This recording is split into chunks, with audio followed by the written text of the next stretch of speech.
How does nicotine addiction make quitting smoking so difficult? Imagine trying to break free from a habit that has rewired your brain in ways you might not even realize. Nicotine addiction is one of the toughest dependencies to overcome because it deeply changes how your brain works. When you smoke, nicotine quickly enters your bloodstream and binds to special receptors in your brain called nicotinic acetylcholine receptors. This binding stimulates the releases of chemicals like dopamine, which is the brain's feel-good neurotransmitter. That dopamine surge makes you feel pleasure and satisfaction, reinforcing the act of smoking and creating a strong desire to repeat it. Over time, your brain adapts to this constant stimulation. It makes neuroadaptations, meaning it changes its structure and function to compensate for the nicotine. These changes increase dopamine levels in areas like the nucleus accumbens, which is involved in reward and motivation. This reinforces the habit even more. Nicotine also affects other neurotransmitter systems, including those involving GABA, serotonin, and noradrenaline, making the addiction complex and difficult to break. When you try to stop smoking, your brain reacts to the sudden absence of nicotine, leading to withdrawal symptoms. These include irritability, anxiety, difficulty concentrating, and strong cravings because your brain's chemistry is trying to rebalance itself. Withdrawal symptoms happen because your brain's neurotransmitter activity drops, especially dopamine and glutamate.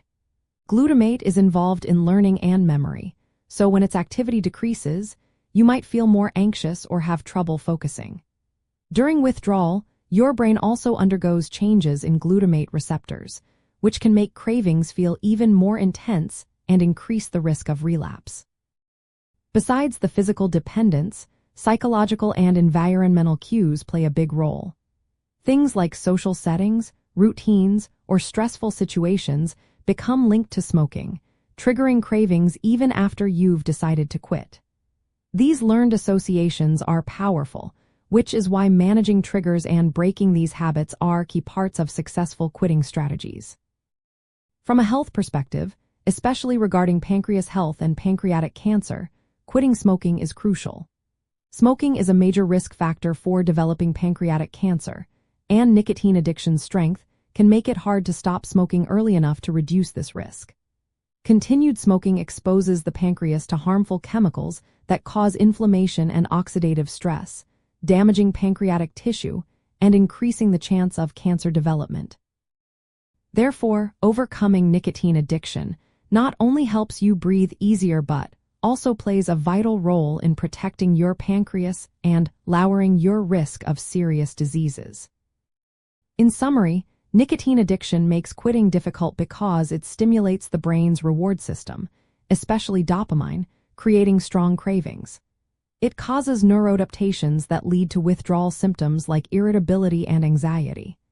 Environmental cues and learned habits also reinforce the desire to smoke. Addressing these factors with behavioral support, medications, and professional guidance can help you succeed. Quitting smoking is one of the best steps you can take to protect your pancreas and reduce the risk of pancreatic cancer. Always consult healthcare professionals for personalized support and advice on quitting strategies.